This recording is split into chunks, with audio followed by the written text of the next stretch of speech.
It's time for AggroChat, the official podcast of the Tales of the Aggronaut blog and stalwart gaming community, where we talk about stuff and things, and the stuff about the things, and sometimes gaming. I'm Belgast, and let's start the show. Hey folks, it's that time again. Time for another episode of AggroChat. This is episode 249. Tonight I'm joined by Ashgar. Hello. Grace. Hello.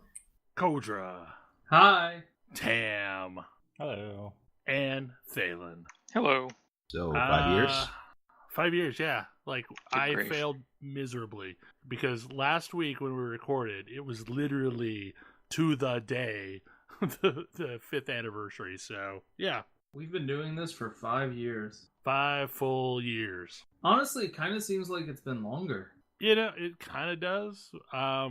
It's weird because, like, Grace and I had this whole trying to figure out when she joined. And, like, Grace and Thalen, I think, have been on for almost 200 of the 250 or 249 episodes.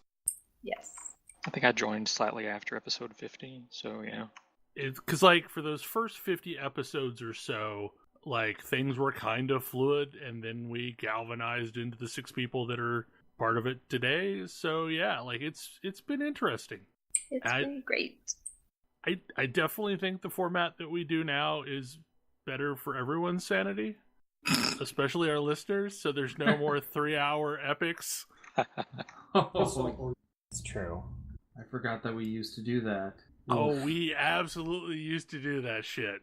Oof. And honestly, like, I don't think that happened that often that the listeners were aware of, but anytime we recorded one of those, like, double shows, that was like a 3.5 hour long epic of recording.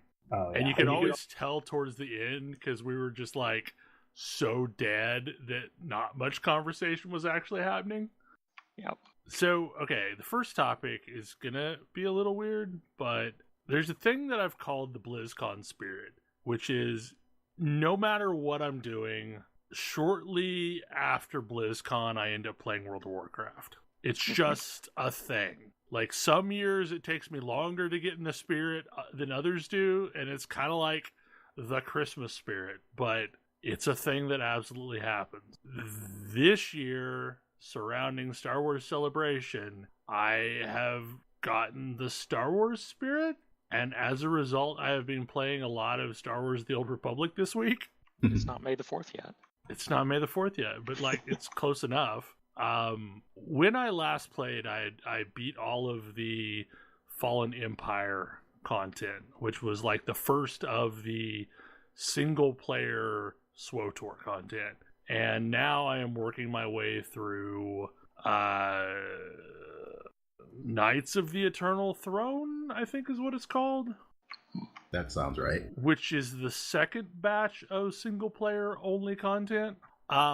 I have to say, like, those 2 expansions feel like the most pure BioWare content in SWTOR, and it feels very much like Knights of the Old Republic. Like, it feels like that kind of gameplay experience to me.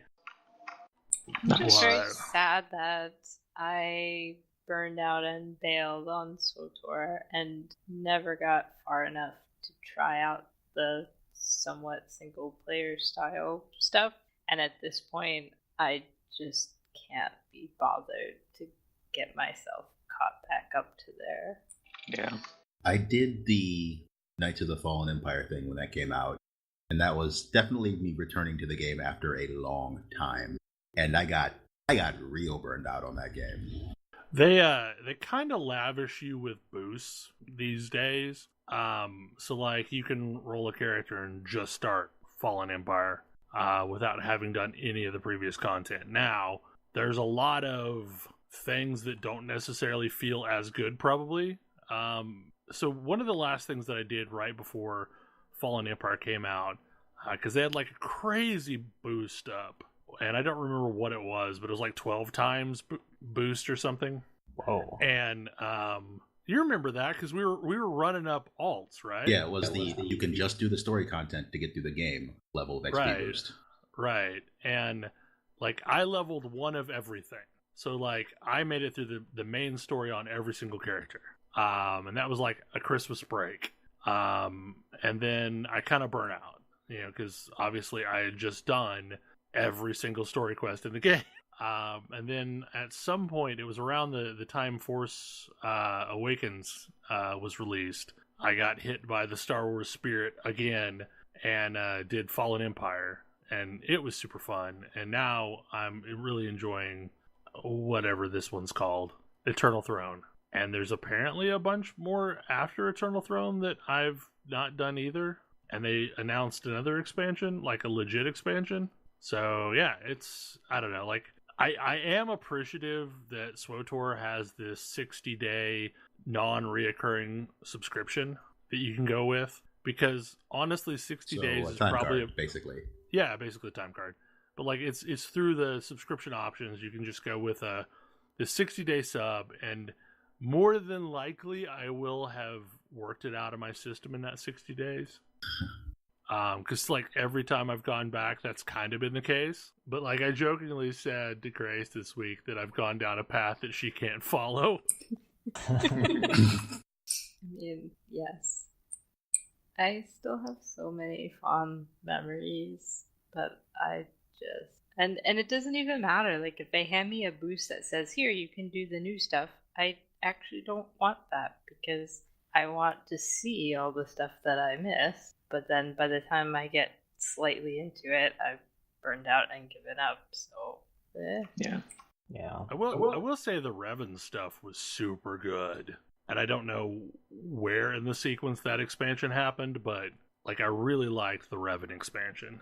I know that Revan is one of those, like, I definitely know a lot of people are like, oh, Revan, I'm so tired of Revan. And like, I get it, but I still love that character. I mean, I think I like the character even better with me not being the character.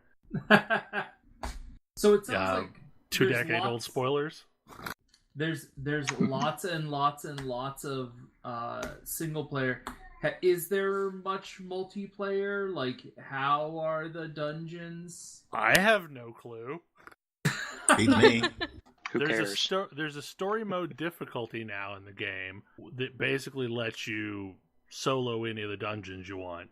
And they've put in this command mode ranks or something like that, where like every time you level that up, you get a package of loot. And a lot of the loot is like cosmetic stuff and things like that. So I find that entertaining as well.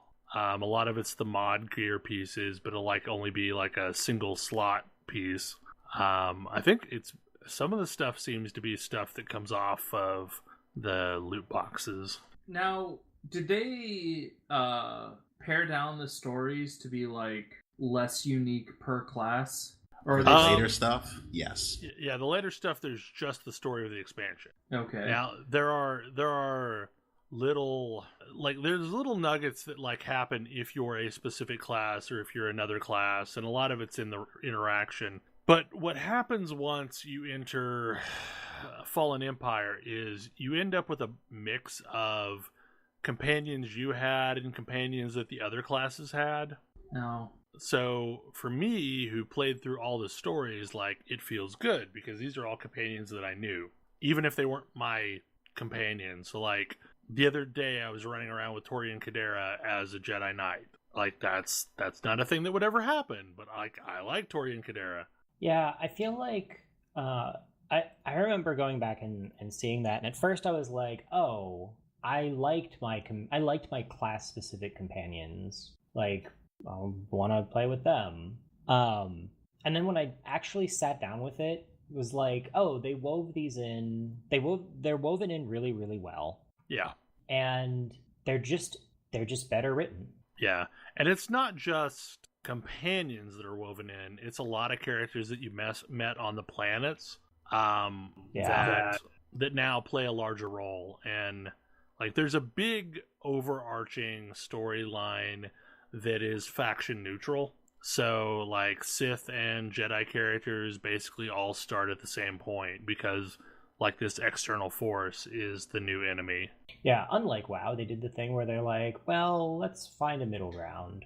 That seems even weird. Like, that makes me even angrier that WoW can't figure this out. Right. Like, because you can take Yeah. like literal polar opposites of the Force, and they can hang out and work towards a goal.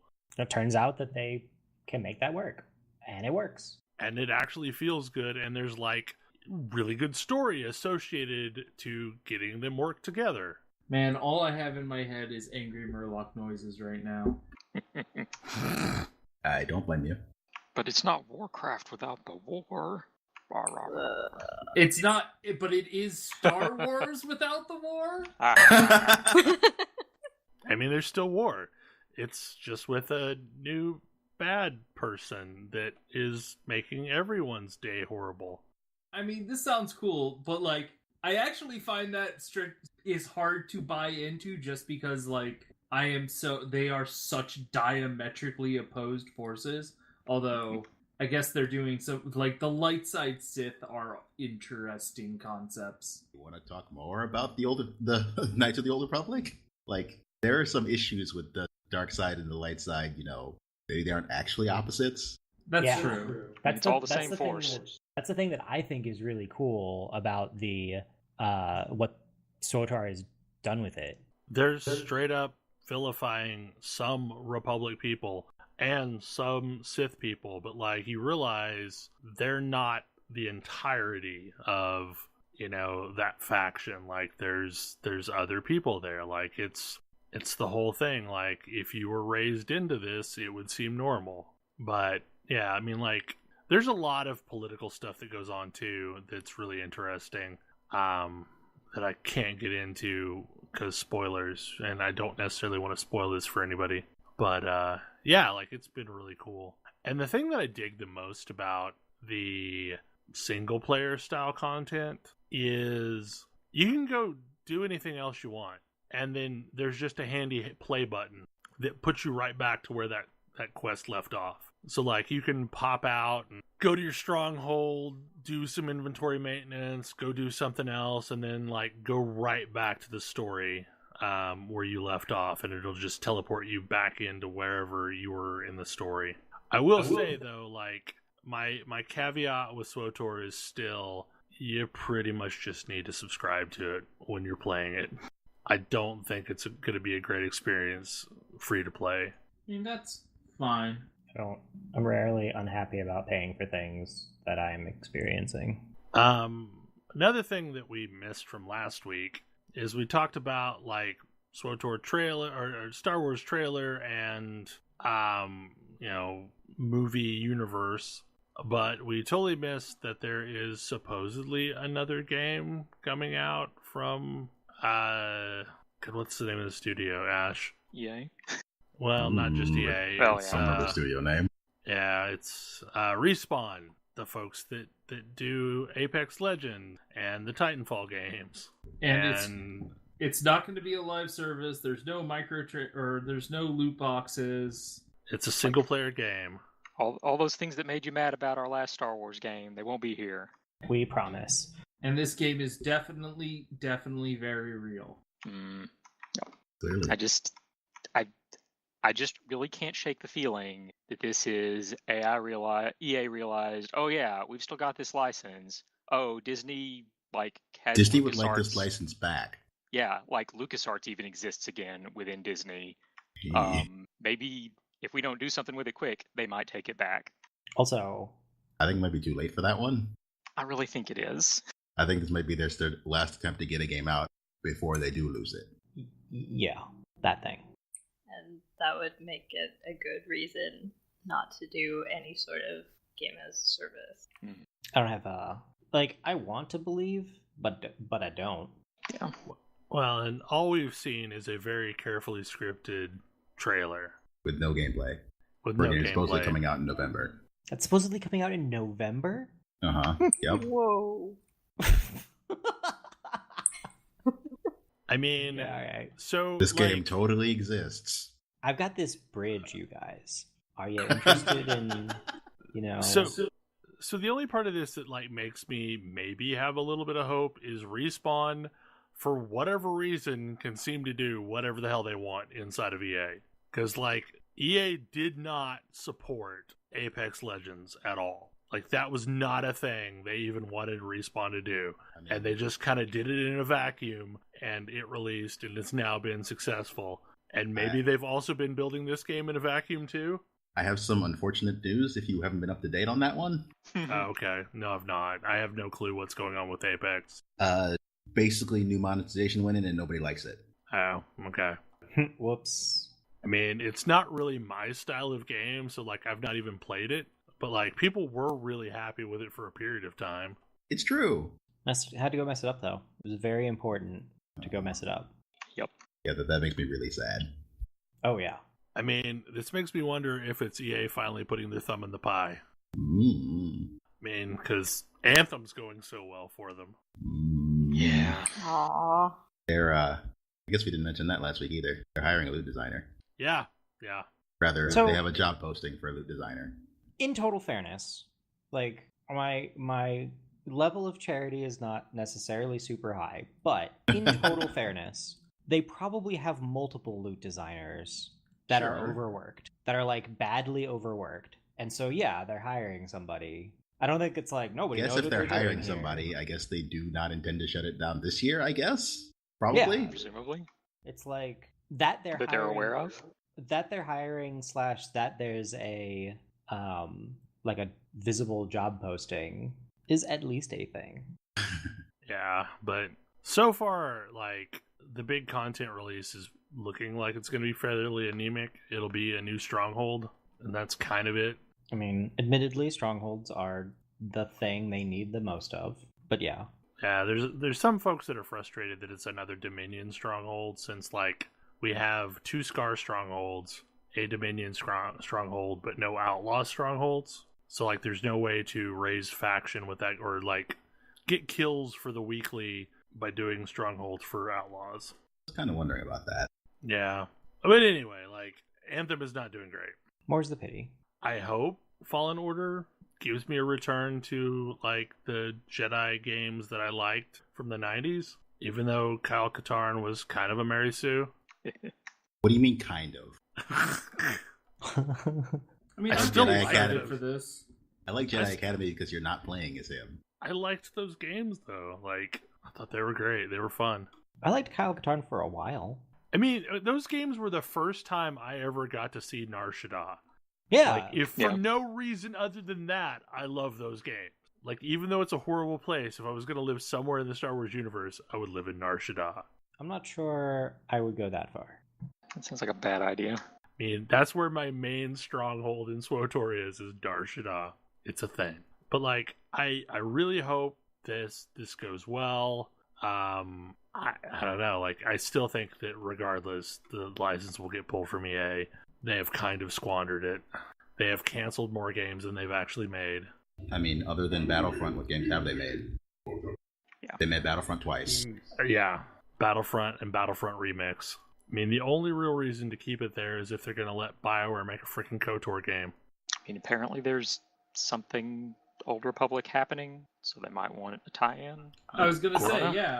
I saw According that to- there's rumors yeah. of a movie. Well, apparently it was confirmed by Kathleen Kennedy that they're working on a movie in the Old Republic setting.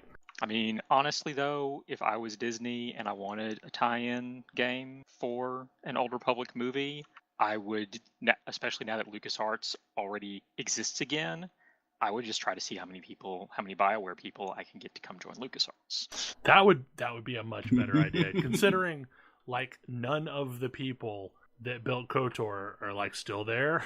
Uh-huh. Yeah, I mean, some of them aren't in games anymore. Yeah, that too. I mean, shit, I would be happy with just, like, a movie that's KOTOR. Like, if you took plot points from KOTOR 1 and 2 and made a handful of movies off that, I would be totally down with that. Yeah. Like, I really want Revan to be canon. I mean, I already got Thrawn again, and, like, it's a slightly different character, but, like, it's fine. It's close enough. It's still Thrawn. It's still Thrawn. Like, the bulk of everything is fine. I would really like to have Revan and, you know, Bastila, all those characters actually in the canon, but not Karth. Karth can die in a fire. Man. Your distaste for that character type that has been in every BioWare game is noted. Yup. I think the only one I don't like is Caden Alenko. Caden and Karth are the ones that really bother me the most, even though I like bemoaning, what's his face from SWTOR? Can't even think of his name right now, yeah. The Smuggler Companion? Yes, the Smuggler. Exactly you're thinking of. Yeah, like they're all the same character. Yep, they're all the same freaking character. I don't know if I'm going to trust you or not. Mm-hmm. I'm going to disapprove of everything you say. Clearly you should say nicer things. Wait, what? Yeah, I was going to say, like, wait a second.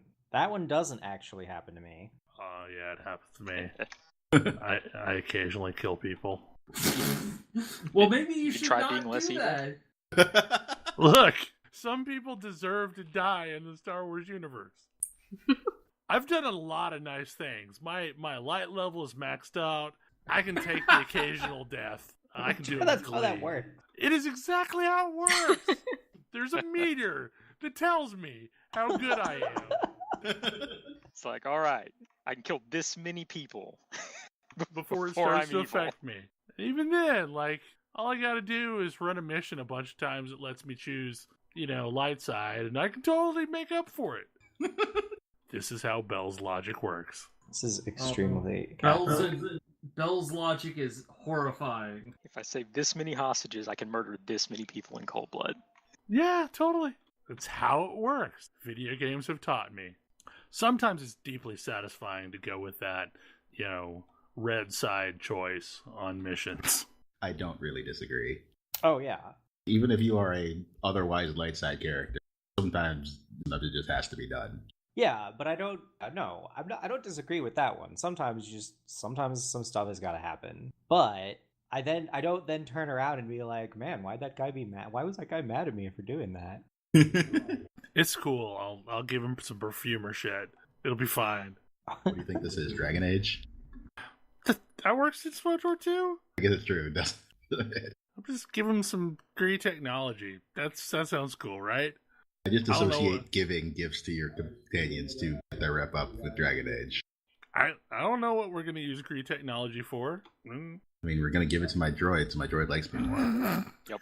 Exactly. The only person that I can never take on a mission when I'm going to kill people is T7. T7 is the best puppy dog ever. I don't want him to ever feel bad about things. You don't ever want him to know about what you actually do when he's not around. Exactly. How horrible person you are. The type of person that you've become. I'm not always that person. I think I'm mostly good. I don't know. Like my alignment's probably slipping. I'm definitely chaotic good, if not lower. If not lower. Maybe chaotic neutral. Definitely something neutral. I'm just not very lawful at all in games. So another thing that's been going on is we have been playing a lot of Magic Arena. Ooh, yeah. And this is a topic that slipped from last week, but Kodra, you have been playing Standard. I It have. shocks me. Usually you just draft. I know, right? So... And all of your drafting is probably built up a really nice pool of cards. It has built up... It does... that's the thing is... Because drafting has built up a nice pool of cards for me, it has made it very reasonable for me to put together a pretty sweet deck. I also had a bunch of wild cards left over from all of the drafts that I had done. And there is a deck that definitely appeals to me currently in this format. And that is the Wilderness Reclamation decks. So Wilderness Reclamation is an enchantment that at the beginning of your end step, you untap all of your lands. And what at the beginning of your end step. Yep. Because I guess they thought about this for Commander. Yes, they did. They figured out some of the really terrible things that would happen. And made sure that doesn't happen. But, this definitely felt like a Commander card when people first saw it. It's a 4-mana enchantment. That's kind of expensive. It, on the surface, people kind of make it's a 4-mana, doesn't really affect the board state enchantment. But what it does do very, very well is effectively cast for free if you're playing in a deck with a whole bunch of instants. Because on turn 4, you put it down, and then unless your opponent immediately kills it, you get to untap and go into their turn with all of your mana untapped.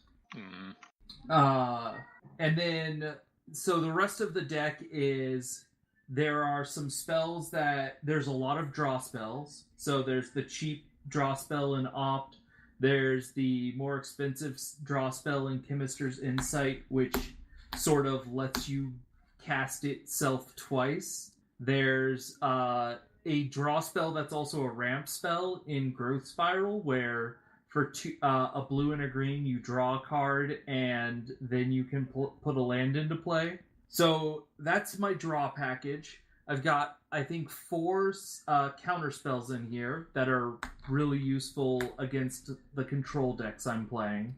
And then a whole bunch of targeted burn spells so that I can kill creatures in the fast decks I play. And then I've got 2 finishers in the form of Expansion Explosion. Explosion being blue, red, X.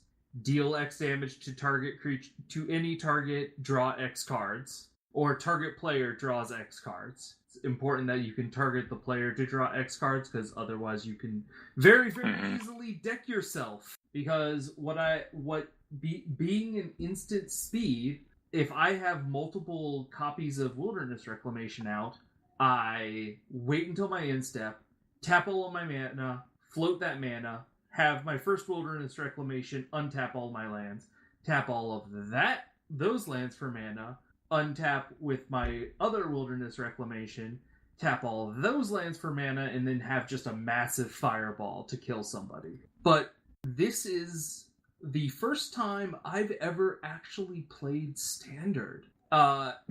It's really interesting because now I'm actually getting to experience the Standard metagame, and just being able to go into queues and be like, all right, let's see what people are doing today. See what decks are out there. See how I interact with those decks. See what cards I need to be aware of. Like, building new thought patterns. Like, what does it mean if I see a red-green dual land first? Well, that could mean I'm running into the mirror match, or it could mean I'm running into a Gruul Warriors deck. And, like, I am not yet to the second level of proficiency where I'm putting together a sideboard and trying to play best of threes, mostly because those are a little bit more of a time commitment than a standard game of Magic. Like, best of ones it's very simple. Well, best of ones is in part why I am so quick to concede, because like it's either going to work or it's not going to work, and then like why waste my time unless it's going smoothly. Yeah. But if you have a chance to get them in 2 or 3 after seeing what they're playing and remixing your combos, then it totally makes sense to play through it. Yeah, best of 3 is definitely for if you want to be like, you want the more serious level of Magic where you're trying to figure out how you appropriately sideboard against these decks and what you need to be worried about.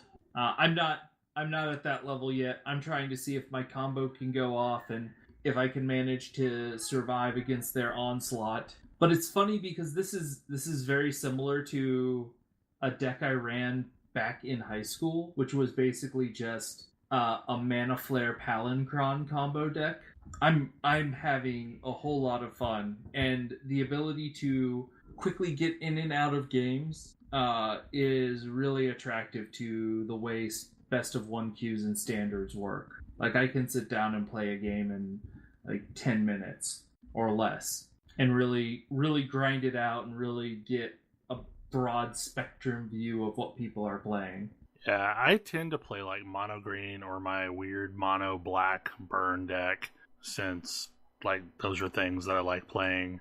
And the only time I ever deviate from that is like when I'm working on a quest. I was gonna say, I actually saw a mono black deck that was using Cabal Stronghold, the special land that gives you mana for every swamp you have in play. That sounds mean. And then also playing Josu Vest. Josu Vest is a good card. If you pay, I think 10 mana for it, it's a 4/5 with menace that brings in 13/2/2 zombies with menace. A large number. It is a large number. It's your reward for casting a spell that costs 10 mana. Seems reasonable. That's why like my deck runs Fiery Cannonade for a reason. Fiery Cannonade is a really amazing sweeper. It's a really amazing sweeper, and the non-fireball sided explosion lets you duplicate expansion lets you duplicate a instant or sorcery costing 4 or less. So it's very easy to double Fiery Cannonade if you really need that reach. The thing I want to do more of is do the faked up limited decks. Oh? Yeah, so like I played mine against Tam's insane Angels deck, and that was, not exactly an amazing matchup. The one that I created a 60-card deck off of 6 packs. Oh, that's maybe not even tuned really well. So that was less than useful, but like I like the idea of creating a limited pool of 9 packs worth to create a 60-card deck, since when you're doing direct duels, you have to have a 60-card deck. Yeah, that'd be fun. I'd probably be willing to do that, especially because I have probably a pretty sizable pool of cards to grab from. Yeah, so I posted some directions over on my blog, but basically, if you jump through a handful of hoops, it will give you a randomized draw that you then import into Arena as a deck that's utterly unplayable, but then you basically jettison out of that deck anything that you don't want to keep. Okay. So it allows you to like basically narrow it down quickly. I'm picking up what it's putting down. Yeah, that makes sense. But honestly, like when Tam and I were playing this evening, a little bit before the podcast, it was a lot of fun. I mean, we went through a bunch of different deck combos. I will have to try that out. I do like Sealed, and we're getting the pre-releases next week for the new set. Yeah, I think like on the 24th, Arena gets it. Yeah, it gets it in the middle of the week, which is the fun new thing with Arena. Like, Arena gets everything faster than everyone else. But you will be able to do sealed events of War of the Spark on Arena, and you'll be able to do War of the Spark pre-releases in your local game stores.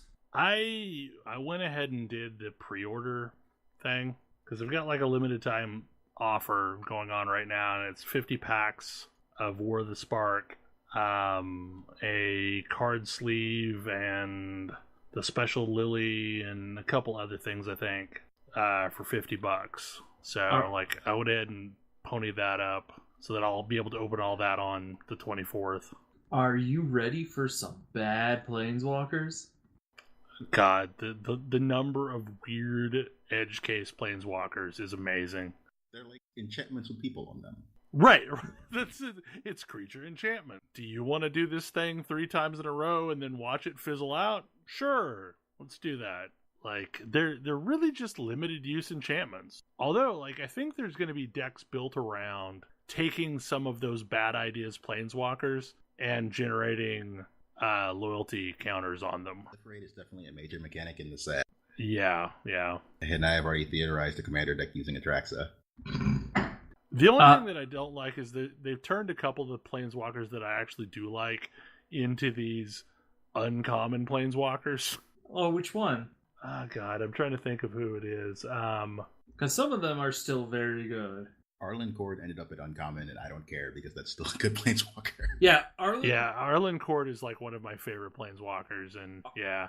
Arlen Cord is amazing in this set. Like, if she manages to survive and generate 9 tough power and toughness for 6 mana, that's just outright awesome. Aya Venerated Fire Mage is also pretty great. Like, she's gonna drop down and probably kill 2 creatures, and maybe make all of your creatures stronger. Even if you aren't using your loyalty ability, that's pretty nice. 1 extra damage on anything your red source you control would do. Yep. I mean, Kaya also turned into a limited usage planeswalker, which is basically exile 2 creatures. That one, I admit, I'm a little surprised at. That one seems like really expensive for what you're getting, but because it's essentially like you're casting 2 exile cards off of one for 6 mana. So I'd gladly pay that 6 mana, especially in Commander, for the first line on that card, which is you ignore hexproof. Yeah. Yeah, I mean that is I guess that's what you're buying with for the mana. I mean, if she survives, exiling 2 cards with 1 card is a pretty big game. Like she's a 2-for-1 there. And you're basically guaranteed the first if she doesn't get countered. Because what are they gonna do about it? Yeah, like she could even exile the things that she can exile everything, even the things she shouldn't be able to exile. I really like the Vivian from this set. I'm not exactly sure how to build a deck around it yet, but like I will. Flash Bears? Flash Bears. I have had a lot of fun with the spoiler season this time around. They are like, this is the big climactic. This is the Avengers of the Magic storyline.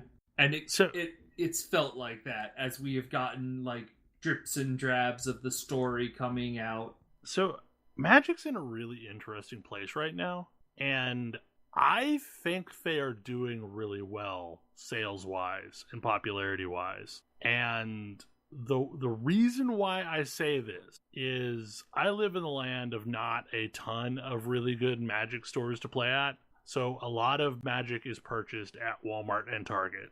Neither store has much of a stock in anything anymore, and pretty much as soon as it comes in, they sell out. Oh.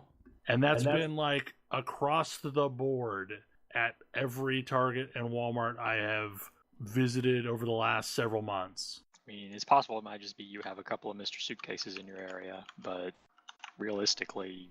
I mean, I was in Oklahoma City today, and we went to a couple Targets and a Walmart along the trip, and none of them had very deep reserves of Magic product, and they had empty boxes to show that it was originally stocked. So, I mean, that I don't know what exactly that means, but yeah, I think there's a lot of product being moved. I think across the board, guilds and allegiances were both really good sets. I have a couple minor quibbles about them, but I think those are common quibbles for all of the Ravnica sets. I think they both produced a bunch of cards that will probably have longevity. Oh no, Ravnica is going to produce cards that have longevity. I definitely agree with that. I have some issues with its limited format, especially its draft formats. Your issue that you are either in a guild or you have a bad deck?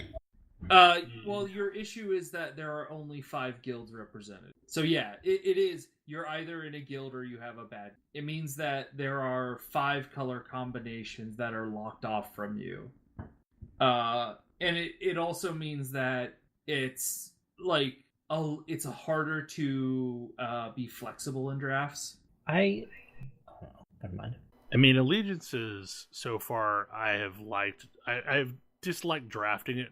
Whereas I mostly like drafting guilds, but I guess for me, like, there's a lot of color combos that I don't really like playing in allegiances, and there were a bunch that I was perfectly fine playing in guilds.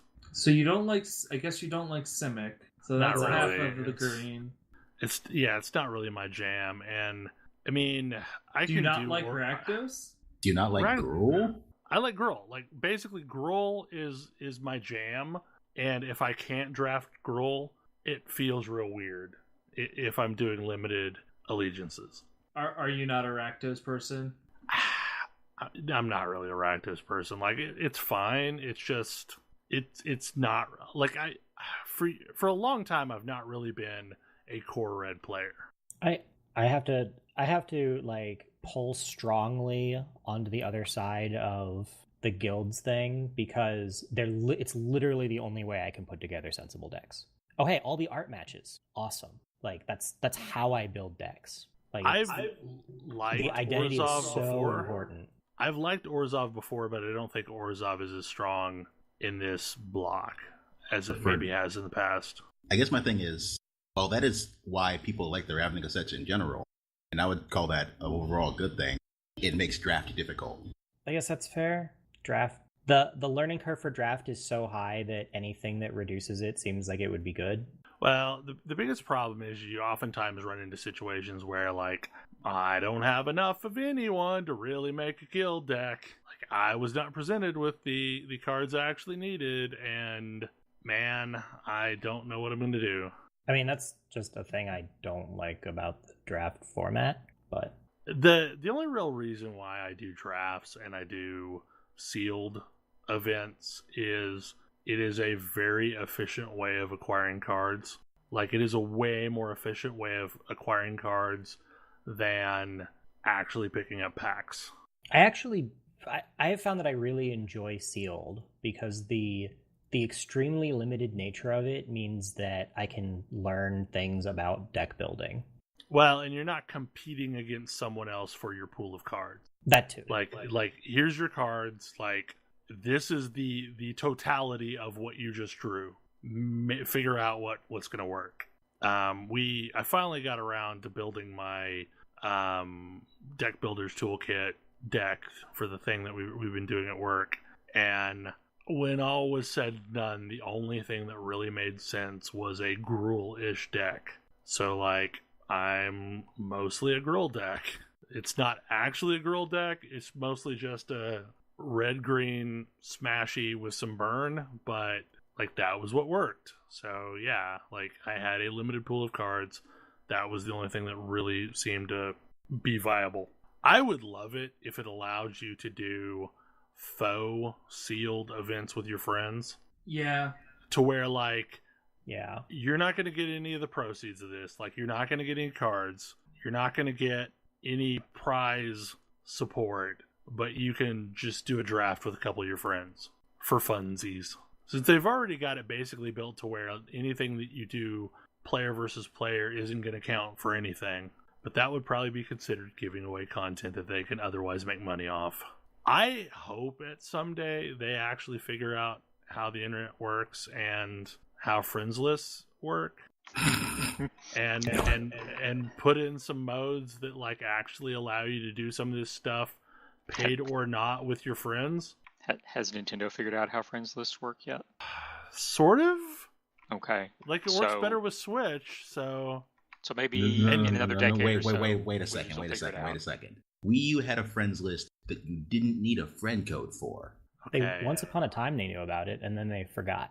Well, maybe they forgot. Honestly, anything that requires wizards to be good at the internet, like, good luck. I mean, Games Workshop sort of arrived at that point eventually, so... How many years did that take? Many?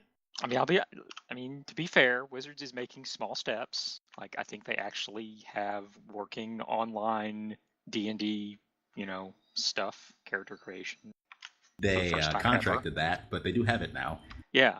Well, I'm pretty sure they contracted the ones for 3rd and 4th, and just, they contracted to the wrong people. And then they didn't come out, yes. I have several good decades left in me. I can play the long game. Okay. I have no idea what this next topic even is. Someone who understands what the Magnificent Momir is, clue me in. That's that show by the lady that did Gilmore Girls, right? Wait, what? No, but that is a good show. It is. One of the most hilarious things that MTGO did, they could do because, well, internet. Technology. Was they have a format called Momir Basic. And Momir Basic involved using their weird avatar system, a deck of just basic lands, to play a very random game of Magic. Your deck is just basic lands, but you have the ability to, once a turn, pay X mana and discard a card to summon a creature token of a creature with converted mana cost X. Randomly. Awesome. This sounds amazing. This is live in Arena right now. It's hilarious. I should play this thing. Like, it will be for most of the week, I think. Seriously, it's amazing. So yeah, they decided to bring this over from MTGO. It's ARAM for... Yeah. Basically, yes. For Arena. It's Magic ARAM. It's the It's the most nonsense. I know Loading Ready Run took this format to make an even more niche format called the Flottery. The Fluttery is when you're playing Momir Basic, you have to get up to 7 lands, and then you have to keep using Momir for 7 until you have 7 creatures, and once you have 7 creatures, you must attack with all of them. And the reason why it's 7 is because 7 is the CMC for Phage the Untouchable. Phage the Untouchable says if Phage enters the battlefield and you didn't cast it, you lose the game. Didn't cast it from your hand specifically. Yes. So if a token enters the battle, you lose on the spot. Yes, it's the Phage Lottery, and there is a variant of that in this that I'm calling the Belzen Lottery. Just turn the numbers down to 6, and you're perfectly fine. Because Belzenlock exists in this format, and Belzenlock will deck you. It exiles cards until it finds a non-land card from your library, and whoops, your library is entirely basic land. So if Belzenlock hits the board, you just got decked. It is the purest form of Magic nonsense. It's really, really bad if what you want to do is play a coherent game, but I love bad Magic. It's honestly, it is the closest experience that I have had to me and some friends are gonna play random cards. Back when your deck was the cards that looked coolest. Yeah. Yeah. The problem with this format is no problem with this format. It's a perfect format. Up in the 8 range, there is a small enough pool of creatures that you can pretty reasonably start seeing the same things over and over. And there's definitely one you're looking for called Zatolpa. Yeah, this is true. I would want to play this with an even bigger card pool. That was MTGO's big advantage, is there are some really expensive, old, awful creatures. Mm-hmm. Yeah. Prior to, Guilds of Ravnica, when they ran this the first time, there was only one CMC 9 creature. And it was definitely one that you were happy to see. Now there are 2 more that you are not happy to see if you are spending that much mana for them. So maybe be careful with that. This sounds like delightful nonsense. It is very delightful nonsense. Yeah. Okay. It makes me want to be like a 7-year-old learning Magic again, because I bet it would suck way less now. Everything I see about it. That's one of the things that I like about Arena so far is it kind of gives you the ability to do some nonsense occasionally.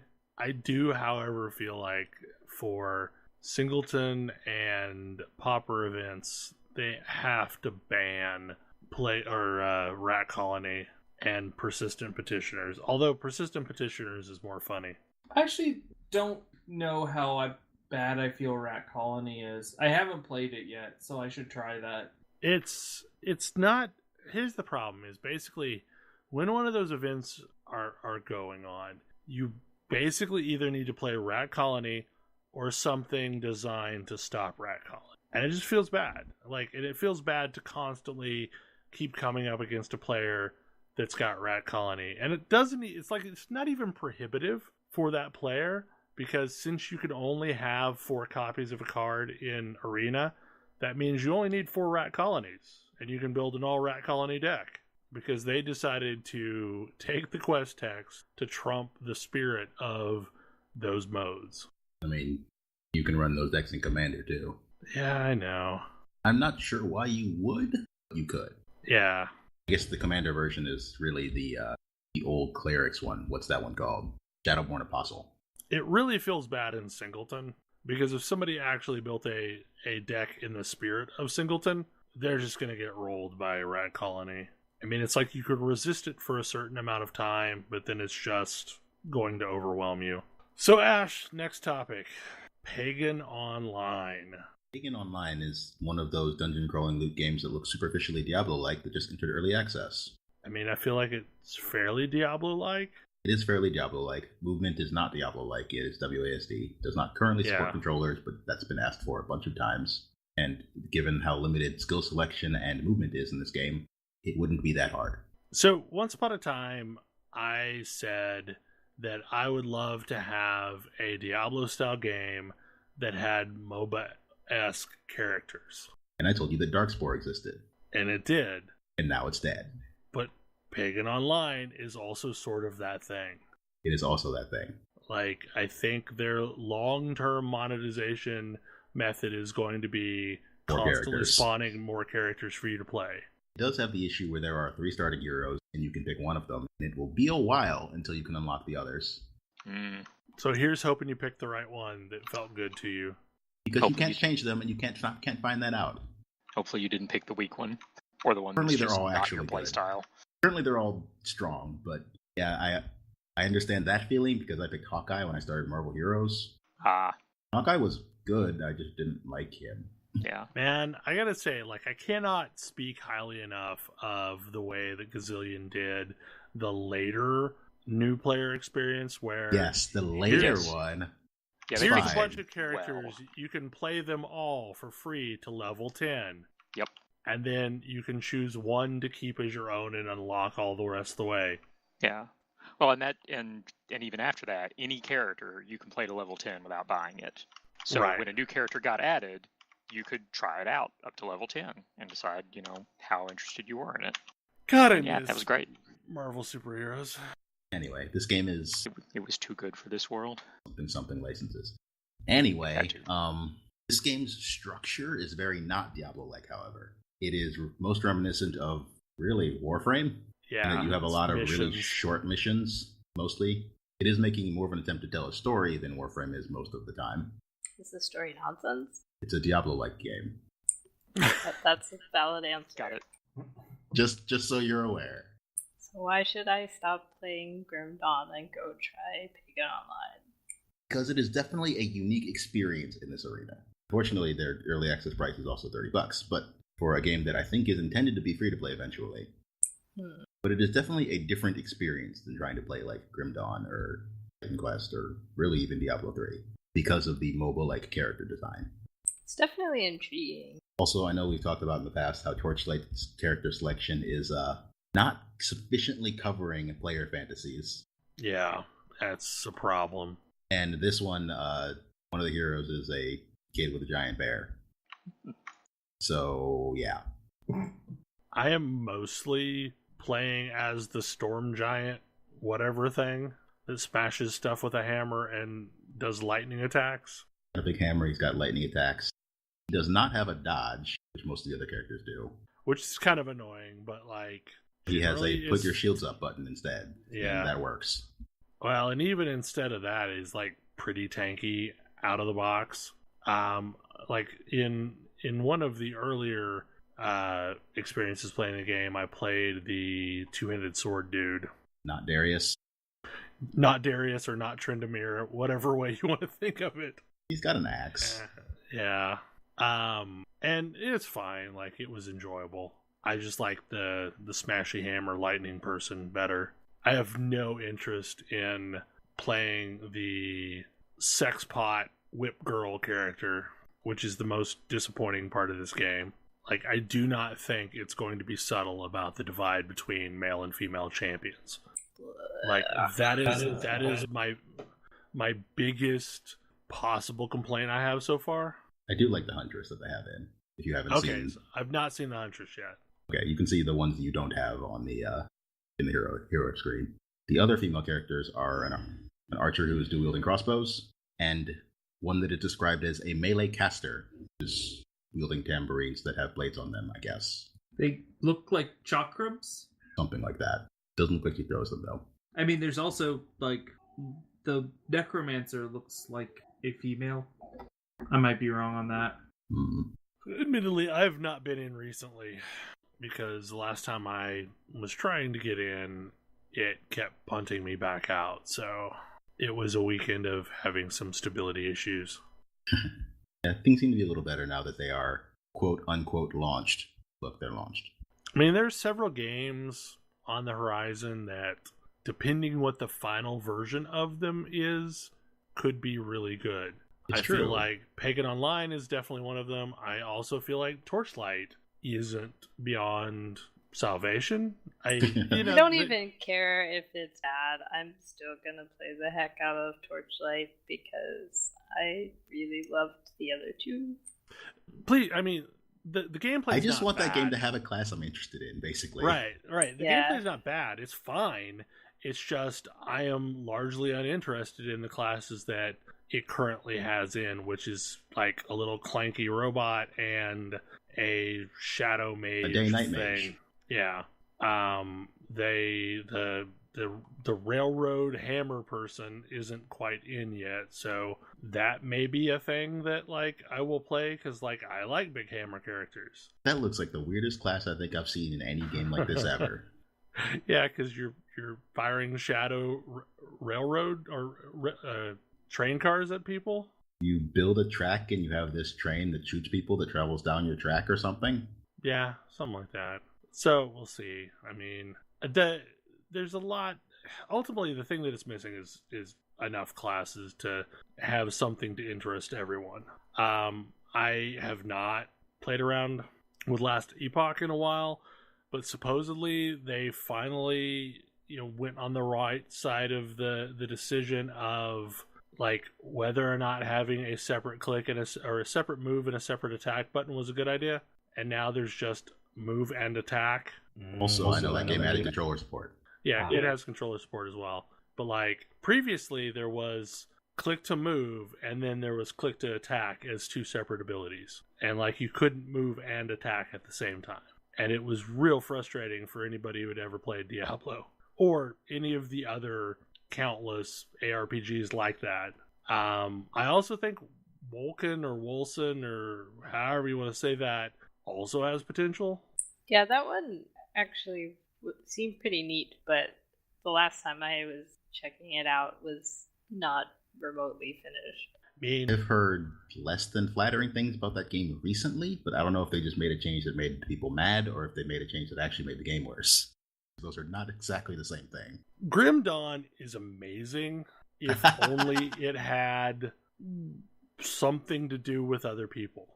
We haven't tried the arena mode or whatever it is yet.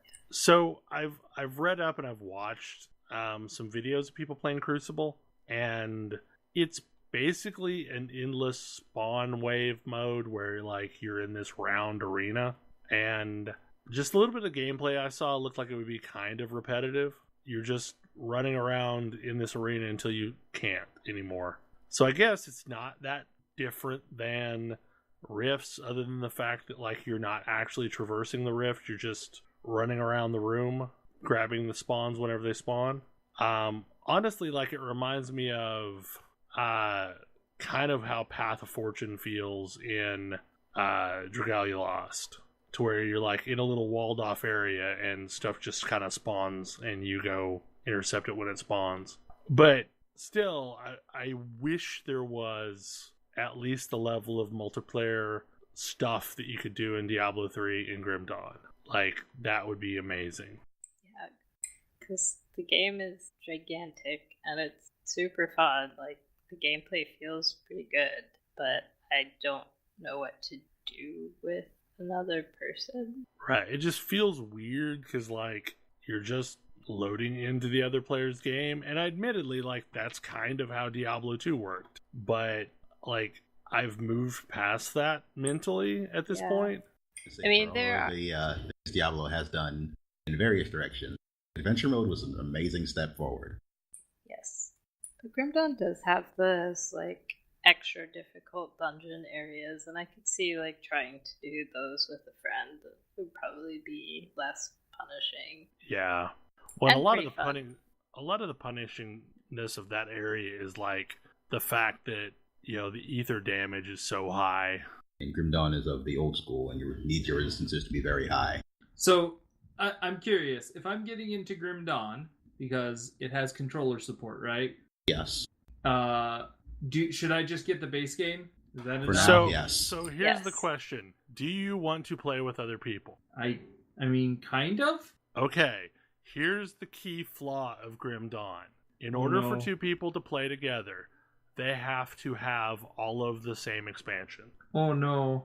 Yeah. But what I would suggest, because this is what I did is start with the base game, because the base game is gigantic. It really is massive. Really, you have no need of the other stuff for many, many, many hours unless you really care about like making yourself look cool, I guess. Also, the new classes. Like if you want to throw shields or you want to be a necromancer, you need the expansions.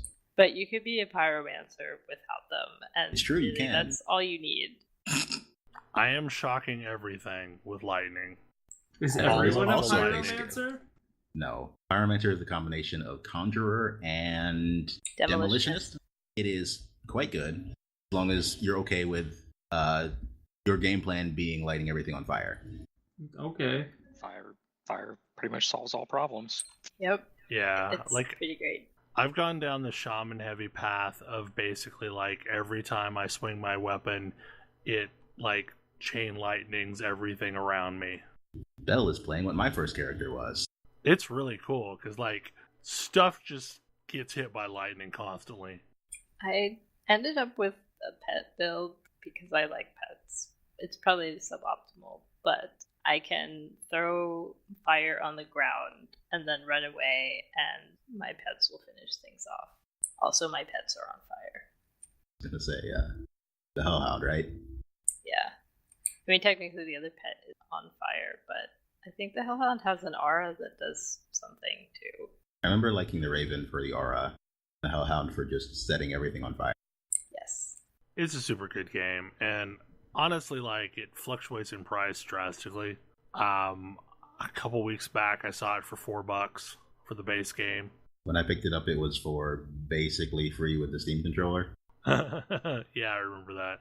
Kind of like how I have my Steam Link that I've never opened that I got for free with another purchase of a game. But basically, like, Grim Dawn so far has been the best Diablo game that is not Diablo. And in many ways, like, I think it might be better than Diablo. I'm not sure I would go that far, but it definitely told a story that made slightly more sense than Diablo 3 or 2, or, I mean, I guess 1 was pretty straightforward, but... There's bad stuff in the church. Make sure there's no more bad stuff in the church. I feel like it also does a thing where it's like a more understandable version of Path of Exile. That's not hard.